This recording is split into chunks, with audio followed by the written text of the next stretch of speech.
అధినేత చంద్రబాబు నాయుడు ఏపీ ముఖ్యమంత్రిగా ప్రమాణ స్వీకారం చేశారు. అనంతరం జనసేన అధినేత పవన్ కళ్యాణ్ మంత్రిగా ప్రమాణ స్వీకారం చేశారు. అనంతరం అందరికీ అభివాదం చేస్తూ అన్న చిరంజీవి కాళ్లకు మొక్కి ఆశీర్వాదం తీసుకున్నారు. కృష్ణా జిల్లా కేసరపల్లిలో ఏర్పాటు చేసిన ఈ కార్యక్రమంలో రాష్ట్ర గవర్నర్ జస్టిస్ అబ్దుల్ నజీర్ ఆయనతో ప్రమాణం చేయించారు.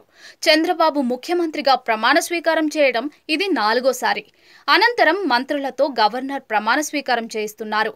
ఈ కార్యక్రమానికి ప్రధాని నరేంద్ర మోదీ, మాజీ ఉపరాష్ట్రపతి వెంకయ్య నాయుడు, సుప్రీంకోర్టు విశ్రాంత ప్రధాన న్యాయమూర్తి జస్టిస్ ఎన్వి రమణ, కేంద్ర మంత్రులు అమిత్ షా, జేపీ నడ్డా, నితిన్ గడ్కరీ తదితరులు హాజరయ్యారు.